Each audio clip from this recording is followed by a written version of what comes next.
يرفع الله الذين آمنوا منكم والذين أوتوا العلم درجات والله بما تعملون خبير. Metode Al-Bidayah, jembatan ngaji kitab kuning untuk para pemula. Bismillahirrahmanirrahim. Assalamualaikum warahmatullahi wabarakatuh.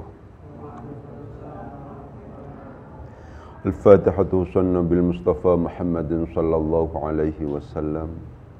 Thumma usan jami'i ikhwanihi minal anbiya wal mursalin wal awliya wal syuhada wal salihin wal sahabati wal tabi'in wal ulama'i wal musannifin. ثم وصل جميع الملائكة المقربين خصوصا لآبائنا وأمهاتنا وأجدادنا وجداتنا وخصوصا لجميع مشايخنا وأساتذتنا ثم وصل جميع المسلمين والمسلمات والمؤمنين والمؤمنات من مشارق الأرض ومغاربها برها وبحرها الأحياء منهم والأموات ثم وصل محمد محي الدين تاج المفاخر وإلى عائشة نور الأمة ثم وصل محمد صديق الأمين ثم وصل محمد الفاروق ثم وصل زوجتي وإلى جميع تلامذي. الفاتحة.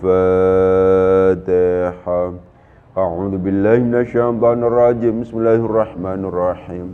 الحمد لله رب العالمين الرحمن الرحيم مالك يوم الدين إياك نعبد وإياك نستعين اهدنا الصراط المستقيم صراط الذين أنعمت عليهم غير المغضوب عليهم ولا الضالين رب اغفر آمين. Untuk para pihak yang ikut membantu memfasilitasi dan membangun pondok niki, Al-Fatihah. A'udzu billahi minasyaitonir rajim. Bismillahirrahmanirrahim. Alhamdulillahi rabbil alamin arrahmanir rahim maliki yaumiddin iyyaka na'budu wa iyyaka nasta'in ihdinas siratal mustaqim siratal ladzina an'amta 'alaihim ghairil maghdubi 'alaihim waladdallin rabbil alamin. Untuk keluarga besar Al-Bidayah, Al-Fatihah. A'udzu billahi minasyaitonir rajim. Bismillahirrahmanirrahim.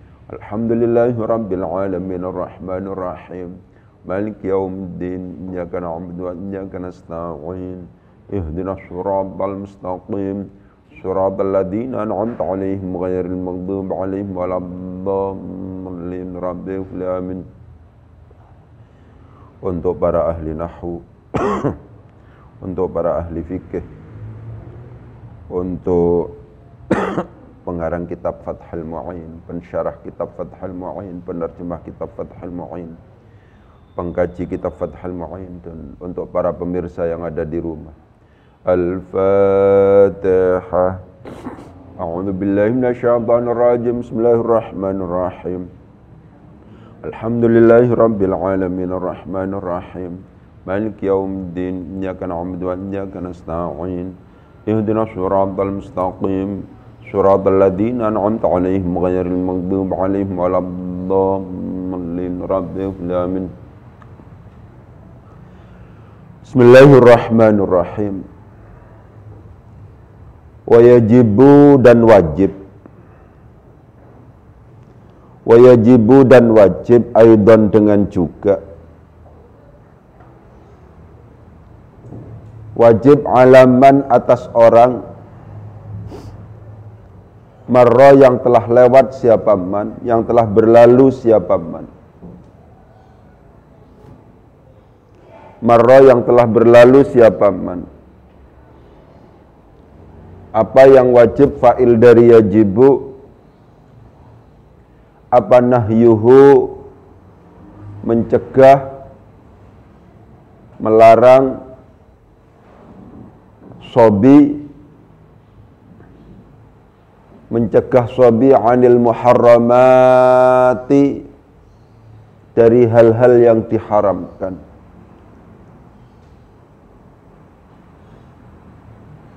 Wa ta'limuhu dan mengajari sobi, wa ta'limuhu dan mengajari sobi, maf'ul bih dari ta'lim, masdar beramal sebagaimana fiilnya, al-wajibati akan beberapa kewajiban, al-wajibati akan beberapa kewajiban ing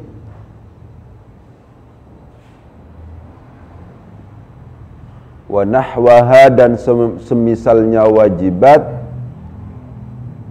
wa nahwaha dan semisalnya wajibat,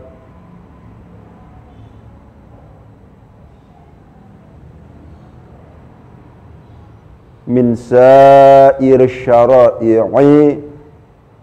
dari syariat-syariat yang lain, dari syariat-syariat yang lain, al-zahirati yang tampak, walau sunnatan meskipun itu sunnah, walau sunnatan meskipun itu sunnah, kasiwakin sebagaimana siwak, kasiwakin sebagaimana siwak, kasiwakin sebagaimana siwak. Apakah cukup taklim? Ternyata tidak. Wa amruhu dan memerintahkan sobi bidzalika dengan hal itu, al wajibat wa nahwahu.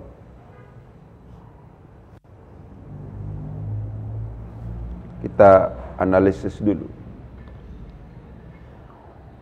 Wa yajibu,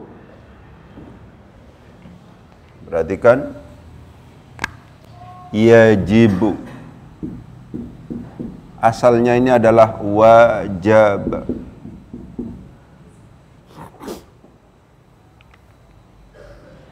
Yajibu ini ada keanehan. Apa keanehannya? Hurufnya hanya 3. Hanya 3 hurufnya. Padahal fi'il mudhari itu minimal hurufnya harus 4. Asumsinya adalah 3 huruf mujarrad plus 1 huruf mudhara'ah. Sehingga ada 4 harusnya. Begitu. 3 huruf mujarrad, 1 huruf mudhara'ah. Lah, kalau seandainya dihitung yajibu itu ada 3. 1, 2, 3.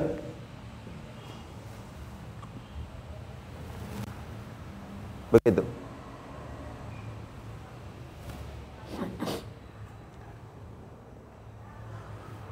Seperti rumus umum yang sering saya tegaskan, ketika ada perbedaan antara wazan dan mauzun, baik perbedaannya itu adalah dari sisi jumlah huruf atau jenis harokatnya, maka pasti di situ terjadi proses i'lal. Itu rumus umumnya. Kaidah umumnya begitu. Ketika terjadi perbedaan antara wazan, fa'ala yaf'ulu, fa'ila yaf'ulu, itu wazan namanya, yaf'alu. Dan mauzun, ada perbedaan. Yang namanya mauzun itu yang ditimbang harusnya sama dengan wazannya. Ini terjadi perbedaan antara wazan dan mauzunnya. Perbedaannya dari mana? Bisa jadi dari sisi jumlah huruf ataupun jenis harokatnya. Beda. Ketika kemudian terjadi ini, maka ini adalah merupakan indikasi, maka ini adalah merupakan petunjuk bahwa di sini terjadi proses i'lal. Yajibu, kalau seandainya kita cek i'lalnya, mesti ada di situ. Ya, apabila ada waw jatuh setelah fathah dan kasroh, gitu, asalnya yaujibu, yaujibu, ini ada waw, Jatuhnya waw ini adalah setelah fathah dan kasroh. Ini fathahnya, ini kasroh. Wajaba yaujibu. Mesti ada tapi. Yang paling penting sampean harus menyadari itu. Ketika terjadi perbedaan antara wazan dan mauzun, apakah terjadi perbedaannya itu dari aspek jumlah huruf atau jenis harokatnya, maka di situ pasti terjadi proses iklal, pasti di situ ada penjelasannya. Proses iklal itu menjelaskan kenapa kok kemudian terjadi perbedaan antara wazan dan mauzunnya. Yang namanya mauzun itu dari sisi jumlah huruf ya harus sama. Yang namanya mauzun itu harus sama dari sisi jenis harokatnya dengan wazannya. Ini terjadi yang tidak sama. Mauzunnya nggak sama dengan wazannya. Wazannya itu 4 huruf, mauzunnya itu 3 huruf. Berarti dari sisi jumlah huruf antara wazan dan mauzun itu tidak sama. Ketika terjadi seperti itu, maka pasti akan ada penjelasannya. Penjelasan itulah yang kemudian disebut sebagai iklal itu, kaidah iklalnya itu. Jadi di otak kita itu loh, kok gak bodoh ini? A'ana misalnya. Maka itu wazan apa ini? Af'ala. Coba dihitung jumlah hurufnya. 1, 2, 3, 4. 1, 2, 3, 4. Dari sisi jumlah huruf gak ada masalah sudah. Harokatnya sekarang. Af'ala. Fathah, fathah, fathah, sukun, fathah, fathah. Kalau di sini a'ana, fathah, fathah, di sini fathah sukun. Ketika terjadi perbedaan antara wazan dan mauzun, apakah perbedaannya itu adalah dari sisi jumlah huruf atau jenis harokatnya, maka pasti di situ adalah terjadi proses iklal. Yang penting sampean menyadari konsep itu dulu.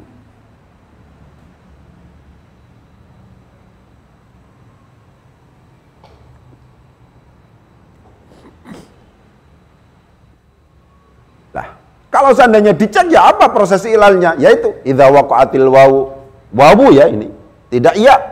Khusus wawu. Apabila ada wawu jatuhnya itu di antara fathah dan kasrah. Bainal fathati wal kasrati, sedangkan yang sebelumnya itu adalah merupakan huruf mudhara'ah. Maka wawu itu adalah dibuang, tuhdhafu. Inilah alasan kenapa kok kemudian kalau seandainya kita lihat misalnya wasala wau, wa'adha wau di sini, wasofa wau di sini. Kita lihat fi'il mudhari'nya yasilu, hilang yang namanya waunya itu. Wa'adha ya'idhu, hilang yang namanya waunya itu. Wasofa yasifu, hilang yang namanya wawunya itu. Kenapa? Karena waw di sini terletak di antara fathah dan kasrah, sedangkan yang sebelumnya itu adalah merupakan huruf mudhara'ah. Kalau seandainya kemudian seperti itu kenyataannya, maka waw ini adalah tuhdhafu, dibuang.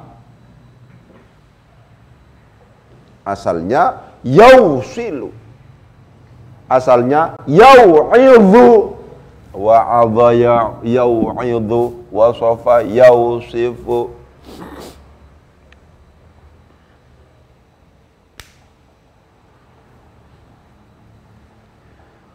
Wajibu dan wajib aidon dengan juga diperhatikan kalau seandainya kita kemudian misalnya menemukan sebuah kalimat fi'il, pokoknya itu 4 hal untuk para pemula yang jangan dilupakan, harus ditanyakan kepada fi'il itu.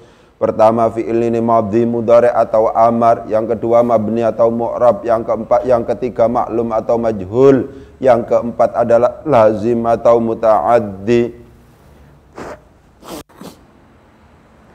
Pertanyaan itu pertanyaan wajib, disadari atau tidak, itu pasti ditanyakan itu. Ketika seseorang mengatakan yajibu, itu bertanya, fi'il apa isim apa huruf itu fi'il? Fi'il apa itu? Fi'il mudhari. Fi'il mudhari inilah nanti yang bisa mengantarkan pada kesimpulan bahwa dia itu berzaman. Apa? Di antaranya begitu. Yang bisa mengantarkan kesimpulan bahwa dia itu kira-kira mabni atau mu'rab. Begitu. Ini fi'il apa ini? Fi'il mudhari. Oh, fi'il mudhari bisa mabni, bisa mu'rab. Tergantung pada realitas yang ada di situ. Apakah bertemu dengan nun taukid dan nun niswah atau tidak. Kenyataannya yajibu tidak bertemu dengan nun taukid dan nun niswah karena demikian mu'rab. Karena mu'rab memungkinkan dibaca rofa, nasab atau jazm. Di situ yang dibaca rofa lebih disebabkan karena tajarrud anin nawasibi wal jawazim, tidak dimasuki baik oleh amil nasab maupun amil jazm. Inilah alasan kenapa kok kemudian ba yang merupakan huruf akhir dari fi'il yajibu harus di dhammah wa yajibu, karena dia itu adalah fi'il mudhari' mu'rab dan kebetulan tidak bertemu dengan tidak dimasuki oleh amil nasab dan amil jazm li tajarrudihi anin nawasibi wal jawazim.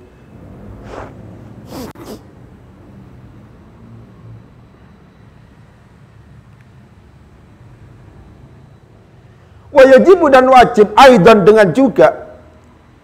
Di samping kemudian yajibu itu adalah ditanyakan fi'il madhi mudhari' amarnya, juga mabni mu'rabnya, juga maklum majhulnya, pemakluman dan pemajhulnya itu, pemajhulan itu jelas.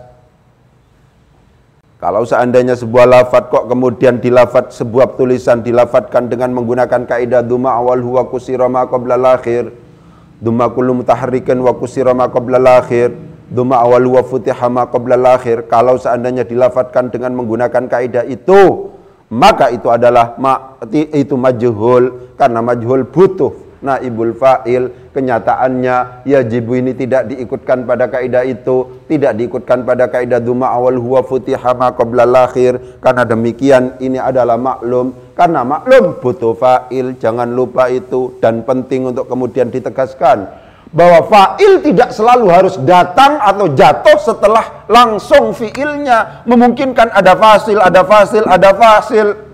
Memungkinkan. Fa'il tidak harus dituntut jatuh setelah fi'ilnya. Memungkinkan dipisah, dipisah, dipisah. Wajibu dan wajib aidon dengan juga. Tidak mungkin kalau seandainya kita menemukan lafadz aidon itu kemudian dijadikan sebagai fa'il. Gak mungkin itu. Kenapa? Dilalatul lafzi, petunjuk lafadz aidon itu kenyataannya dibaca nasab. Aidon itu dibaca nasab, jelas ini. Ini ada alifnya di sini. Gak mungkin ini dianggap sebagai fa'il, itu gak mungkin. Gitu.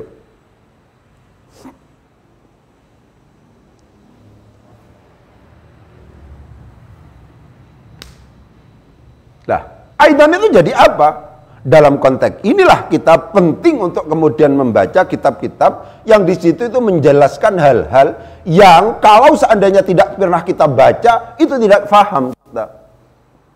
Kalau istilah saya al-muhimmat fil nahwi, hal-hal yang penting dalam ilmu nahwu, kelenik-keleniknya ilmu nahwu. Itu. Kita tahu bahwa aidan itu ada perbedaan di kalangan ulama. Ada yang menganggap bahwa itu adalah merupakan maf'ul mutlak, ada yang menganggap itu adalah hal. Kenapa? Karena kita tahu, misalnya di mana? Di dalam kitab Al-Mu'jam Al-Mufassal fil I'rab misalnya dijelaskan di sana. Al-Mu'jam Al-Mufassal fil I'rab. Ini penting untuk dimiliki sampean. Ada penjelasan di sana. Untuk aidon itu memang lafadz yang dipersiapkan untuk maf'ul mutlak, sederhananya begitu. Ada juga yang menganggapnya hal. Akan tetapi kalau seandainya kita konsisten pada persyaratan, yang harus kita menangkan adalah maf'ul mutlak. Kenapa? Karena aidon itu adalah bentuknya masdar. Ini masdar. Kalau seandainya hal itu adalah harus berupa isim sifat. Ini masdar. Ini pentingnya sigot. Kalau seandainya kita harus melakukan tarjih, kalau seandainya kita harus menguatkan salah satu pendapat, ada realitas, ada tawaran pendapat untuk aidon itu, ada yang menganggapnya sebagai masdar, ada yang menganggapnya sebagai hal. Pada podo dibaca nasab dok kono iku, mana yang harus kita kuatkan, yang harus kita kuatkan, yang harus kita menangkan, yang lebih dekat dengan persyaratan. Apa persyaratannya? Kalau masdar itu memang terbuat dari, kalau seandainya maf'ul mutlak memang terbuat dari masdar. Kalau seandainya kita ngomong dalam konteks hal, itu isim sifat. Ja'a Muhammadun rakiban. Rakiban itu isim sifat. Itu Kalau seandainya kita tidak pernah tahu tentang penjelasan dari aidon, ya gak ngerti bahwa aidon itu memang dipersiapkan ada dua mahal i'rab atau kedudukan i'rab untuk aidon itu. Apa? Kadang-kadang dianggap sebagai maf'ul mutlak, kadang-kadang menurut ahli yang lain dianggap sebagai hal. Silahkan mau dianggap hal boleh, dianggap sebagai maf'ul mutlak boleh. Cuman catatannya adalah kalau seandainya kita misalnya lebih dekat dengan persyaratan, harusnya lebih memilih itu dianggap sebagai maf'ul mutlak dibandingkan dengan hal. Begitu.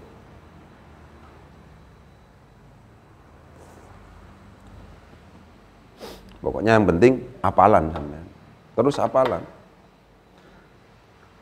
Hafalan itu dahsyat itu. Ojo menyerah sampean ya. Ya. Sampean sekarang sedang berproses, apalagi anak kecil-kecil. Ojo nakal sampean. Ya, anak kecil-kecil. Gitu. Nggak ada yang bisa diharapkan dari yang nakal-nakal itu, nggak bisa. Ya apa? Sekarang kompetisinya ya persaingannya berat. Sampean kok gak duwe ilmu, ya apa? Harus punya ilmu sekarang. Gitu. Gitu. Jangan lupa yajibu itu adalah fi'il ma'lum. Kita butuh fa'il. Aidon tidak memungkinkan dianggap sebagai fa'il. Aidon menurut penjelasan itu adalah maf'ul mutlak atau dianggap sebagai hal. Wa yajibu dan wajib aidon dengan juga. Setelah itu kita tahu alaman marro. Alaman marro. Konsep dasarnya adalah bahwa yang namanya fa'il itu tidak memungkinkan terbuat dari jarun wa majrurun. Konsep dasarnya begitu. Sehingga alaman di situ juga tidak memungkinkan untuk kemudian dianggap sebagai fa'il dari yajibu. Harus sadar ini tidak memungkinkan, ini tidak memungkinkan misalnya.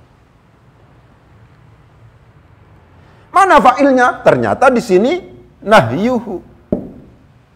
Wa yajibu dan wajib aidan dengan juga alaman atas orang marro yang telah lewat. Siapa huwa man? Alaman ini adalah susunan jar majrur terbuat dari ala sebagai huruf jar, man mausul sebagai majrurnya. Perhatikan. Begitu.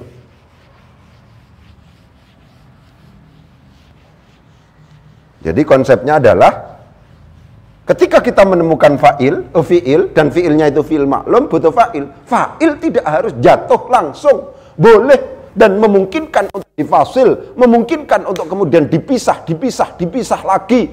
Di situ dipisah aidon, dipisah ala, dipisah man, dipisah marro. Baru nahyuhu di situ dijadikan sebagai fa'il dari yajibu. Gitu. Aidon nggak mungkin, dilalatul lafzi petunjuk lafaz tidak memungkinkan untuk kemudian dibaca rafa di situ, jelas nasab di situ. Padahal fa'il itu adalah rafa. Alaman itu juga merupakan jarun wa majrurun. Konsep dasarnya untuk fa'il ekstrim terlebih dahulu, bahwa kalau seandainya dalam kondisi normal fa'il tidak memungkinkan terbuat dari jarun wa majrurun, kecuali dalam kondisi tidak normal karena huruf jarnya adalah huruf jar yang zaidah. Ma ja'ana min ahadin, ma ja'ana min ahadin. Ini sama dengan ma ja'ana ahadun.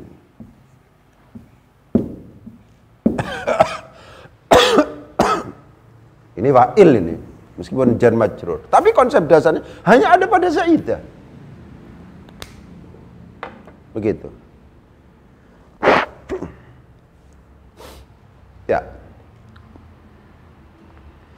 Wa yajibu dan wajib aidan dengan juga alaman atas orang marro yang telah lewat. Siapa man? Ternyata yang jatuh setelah aidan adalah alaman, yang itu adalah merupakan huruf jar dan majrur. Itu adalah susunan jarun wa majrurun. Ala sebagai huruf jar, man adalah majrurnya.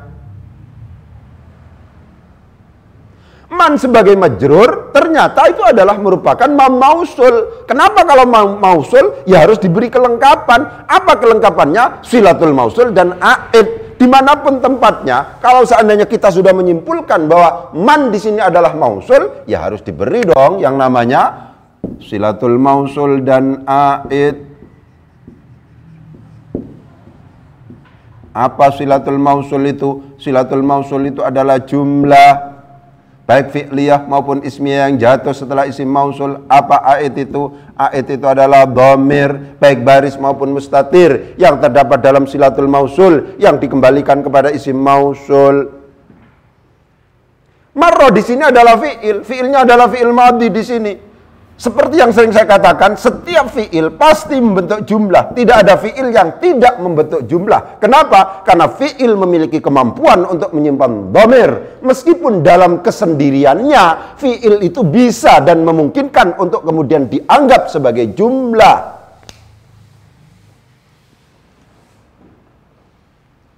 Marra itu jumlah. Jumlahnya jumlah fi'liyah. Marra fi'ilnya, huwa yang tersimpan di dalamnya itu adalah sebagai fa'il. Dan huwa yang ada di dalam marra yang berfungsi sebagai fa'il itu juga ada dhamir. Huwa itu adalah merupakan dhamir yang dikembalikan kepada man. Itulah yang kemudian kita sebut sebagai aidnya. Wajibu dan wajib aidan dengan juga alaman atas orang marra yang telah lalu, yang telah lewat siapa man. Fa'il sekarang. Apa yang wajib? Apa nahyuhu? Inilah kemudian bacaannya adalah nahyu, bukan nahya, bukan nahyi. Apa nahyuhu? Ternyata fa'ilnya pada ini. Inilah alasan kenapa kok kemudian dibaca dhammah di sini, kenapa dibaca rafa. Lebih disebabkan karena yang nahyuhu di sini menjadi fa'il dari wajibu. Wajibu dan wajib aidan dengan juga alaman atas orang marra yang telah lewat siapa man. Apa yang wajib? Fa'il dari apa? Apa? Nahyuhu, mencegah atau melarang sobi anil muharramati, atas hal-hal yang dari hal-hal yang diharamkan. Kata-kata muharramat memungkinkan dibaca muharramat, memungkinkan dibaca muharrimat, memungkinkan dianggap sebagai isim fa'il, memungkinkan dianggap sebagai isim maf'ul, tergantung yang dituntut oleh murad itu seperti apa. Ya. Kalau seandainya harokat huruf sebelum akhirnya dalam konteks ini adalah mem, itu dibaca fathah, berarti yang diharamkan. Kalau seandainya yang huruf sebelum akhir itu adalah ro, di situ dibaca kasrah, berarti isim fa'il yang mengharamkan. Muharramat yang diharamkan. Muharrimat podo tulisannya. Inilah pentingnya sigot sampean. Ngerti sigot. Ini isim fa'il ini. Karena isim fa'il cara pemaknaannya itu kayak maklum mengharamkan. Ini muharramat. Mim di dhammah, harakat huruf sebelum akhir di fathah. Ini berarti isim maf'ul. Kenapa kalau isim maf'ul? Kalau isim maf'ul berarti di situ itu adalah yang diharamkan. Begitu. Jadi sigot itu sampean kudu ngerti. Gak mungkin gak ngerti itu. Ini isim fa'il, ini mas'ul, ini masdar. Gak mungkin kalau gak ngerti itu gak ngerti, gak mungkin.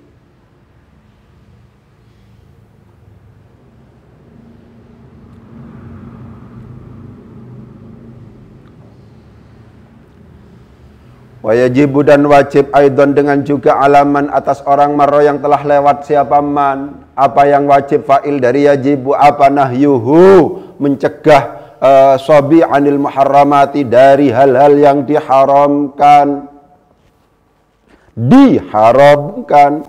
Bacaannya muharramat, muharra bukan muharri, bukan muharrimat. Kenapa? Karena yang dibutuhkan adalah terjemahan diharamkan, bukan mengharamkan. Gak masuk akal kalau seandainya mencegahnya atau melarangnya dari hal-hal yang mengharamkan. Gak mungkin.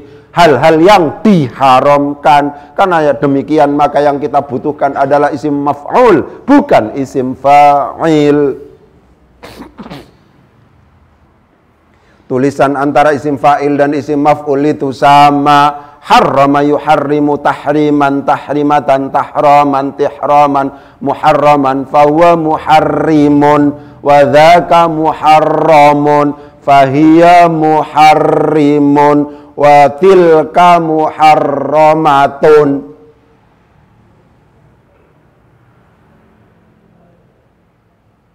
Muharrimatun, muharrimatani, muharrimatun. Muharramatun, muharramatani, muharramatun.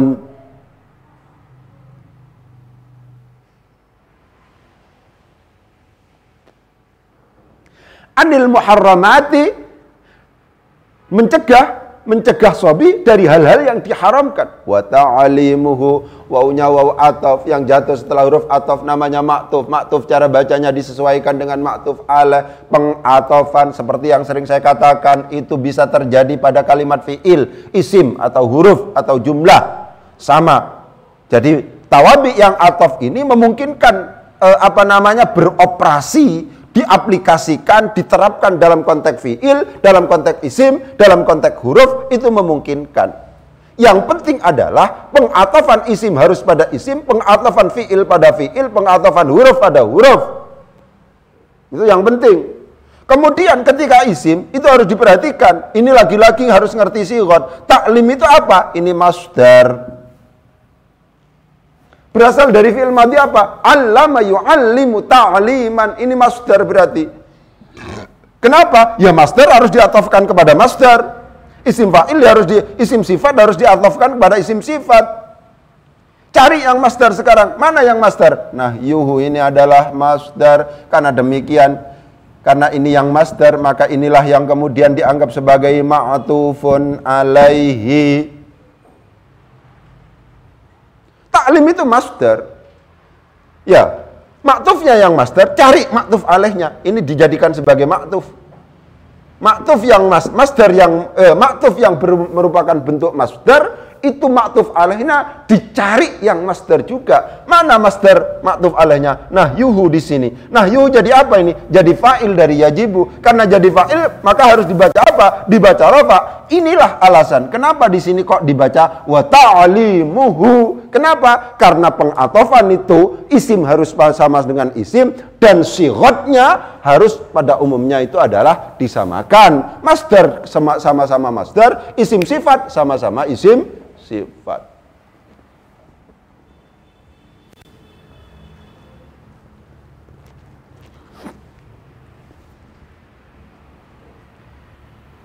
Begitu. Wa ta'limuhu. Tulisan ta'lim itu kalau seandainya ngerti tasrifan, ngerti sighah, itu satu kemungkinan nama itu. Apa itu? Masdar. Karena itu berasal dari allama yu'allimu ta'aliman. Nggak akan mungkin itu dianggap sebagai yang lain. Kata-kata ta'ain lam ya'mim, ta lam ya'mim seperti ini mesti dianggap masdar. Nggak ada yang lain ini.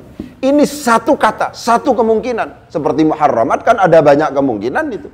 Bisa dibaca muharramat, bisa dibaca muharrimat. Kalau ini nggak mungkin dibaca yang lain kecuali ta'lim. Oleh sebab itu panjenengan kudu ngerti. Sighah itu kudu ngerti. Sorof itu kudu paham sampean. Dan tingkat akurasi sorof itu harus 100%. Ya.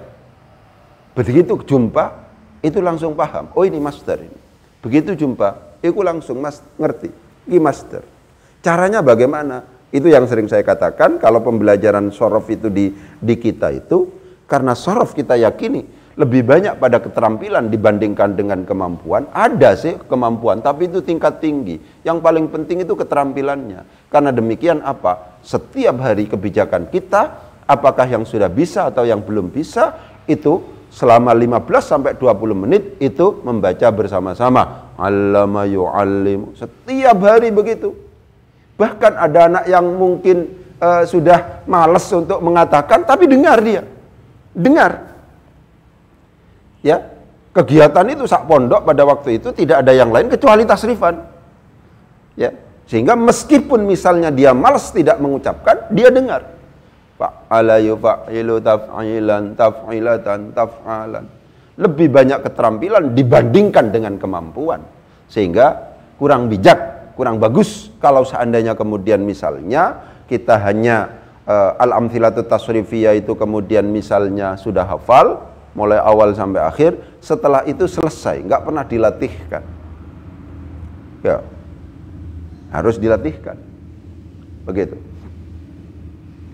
Wa yajibu dan wajib aidan dengan juga alaman atas orang marro yang telah lewat siapa man, apa yang wajib fa'il dari yajibu, apa nahyuhu mencegah, apa ya nahyuhu mencegah apa namanya sabi anil muharramati dari hal-hal yang diharamkan, wa ta'limuhu dan juga mengajari sabi, wa ta'limuhu dan mengajari sabi al wajibati akan hal-hal yang wajib, wa nahwahu dan semisalnya yang wajib. Diperhatikan.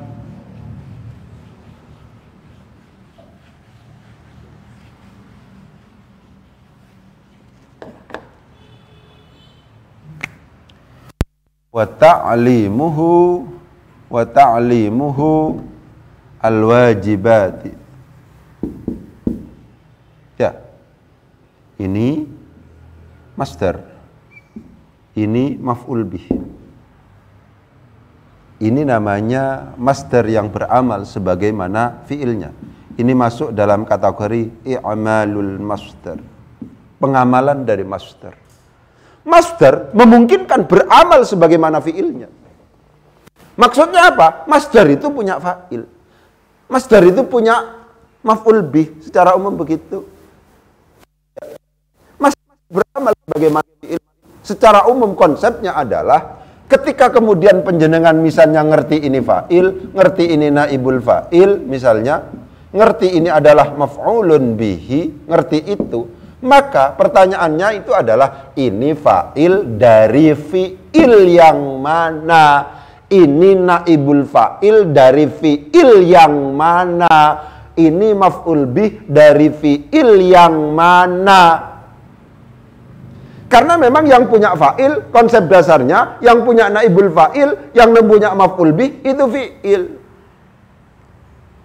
Ketika kemudian ada isim, kok punya fa'il, ada isim, kok punya naibul fa'il, ada isim, kok punya maf'ulun bihi, maka isim-isim ini dianggap beramal sebagaimana fiilnya. Karena demikian ada bab dalam ilmu nahwu yang kemudian disebut sebagai al-asma al-amilah amalal fi'li. Isim-isim yang beramal sebagaimana fiilnya. Kenapa kok kemudian isim ini dianggap sebagai beramal sebagaimana fiilnya? Ya, karena isim ini punya fa'il, karena isim ini punya naibul fa'il, karena isim ini punya maf'ulun bihi. Konsep dasarnya adalah yang punya fa'il, yang punya naibul fa'il, yang punya maf'ul bih adalah fi'il. Ketika ada isim, kok kemudian punya fa'il, punya naibul fa'il, punya maf'ul bih, maka isim ini dianggap beramal sebagaimana fiilnya.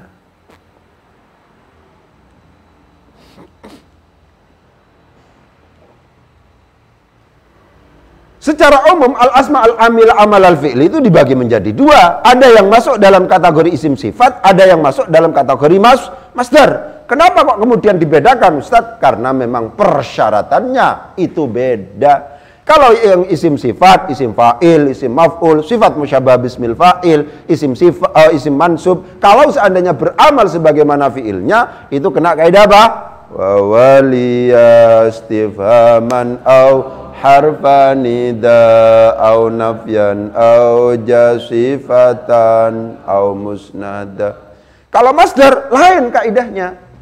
Bifi'lihil masdara al-hiq fil amal mudhafan au mujarradan au ma'al in kana fi'lun ma'an au ma yahul mahallahu wal ismi masdarin amal. Itu persyaratan antara isim sifat dengan masdar ketika harus beramal sebagaimana fiilnya itu beda. Karena demikian kita bisa simpulkan bahwa al-asma al-amil amal al-fi'li itu bisa ada dua kategori. Ada kategori isim sifat, ada kategori masdar. Kesimpulannya apa? Kalau seandainya yang mau beramal sebagaimana fiilnya itu adalah bentuknya masdar, syaratnya adalah Masdar memungkinkan beramal sebagaimana fiilnya kalau posisinya memungkinkan untuk digantikan oleh masdar muawwal.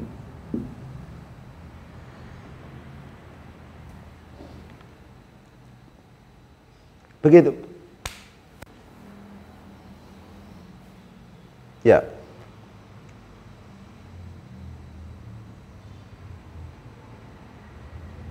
Begitu.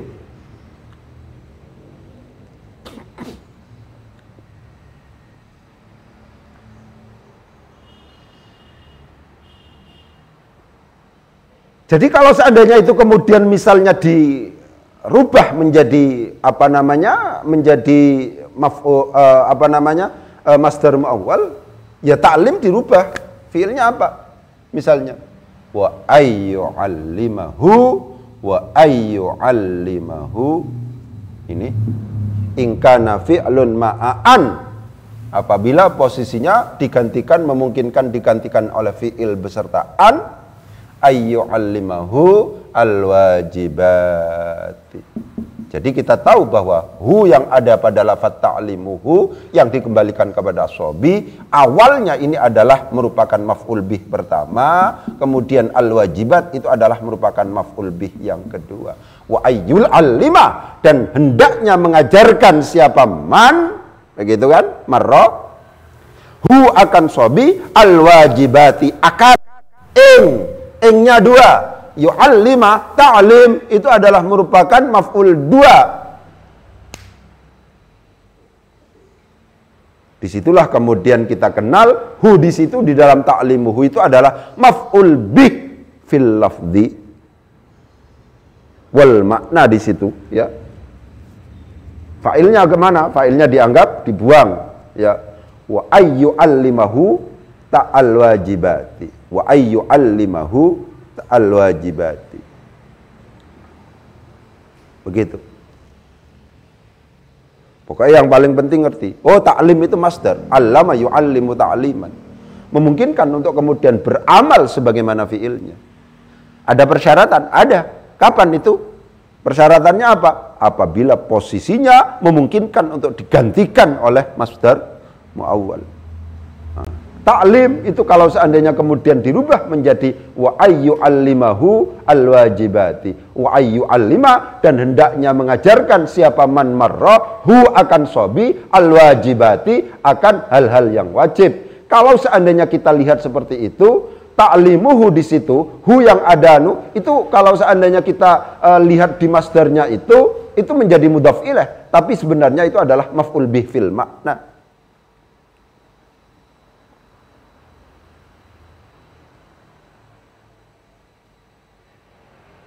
Gitu.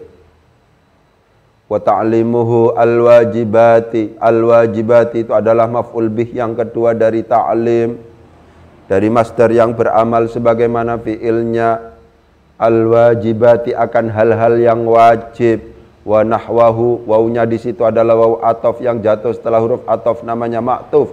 Ma'tuf cara bacanya disesuaikan dengan ma'tuf alaih. Mana ma'tuf alaihnya? Al-wajibati. Al-wajibati jadi apa di situ? Jadi maf'ul bih. Maf'ul bih kok dibaca kasrah? Ya, dibaca kasrah karena memang di situ adalah sedang berupa jamak muannas salim. Jamak muannas salim pada waktu nasabnya itu ditandai dengan kasrah. Al-wajibati akan hal-hal yang wajib. Wa nahwa bukan wa nahwu, wa nahwaha, dan semisalnya al-wajibat min sa'iris syara'i, dari sekarine piro-piro syariat, dari syariat-syariat yang lain.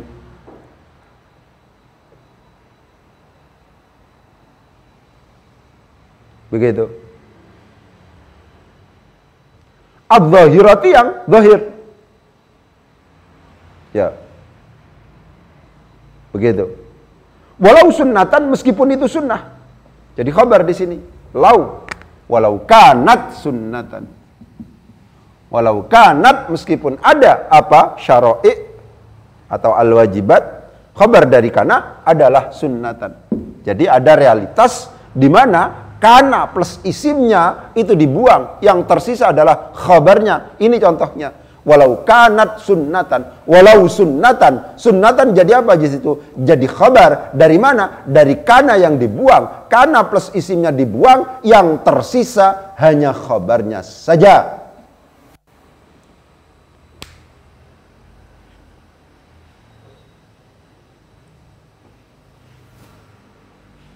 Ya.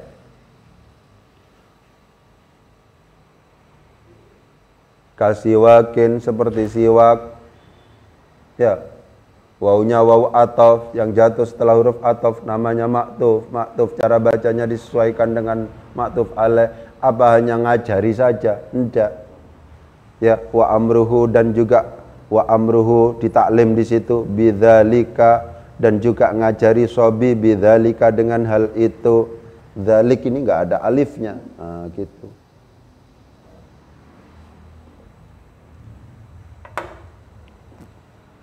Ya. Mungkin itu yang bisa saya sampaikan, semoga manfaat. Bismillahirrahmanirrahim. Allahumma sakhir lana al-kutuba kullaha.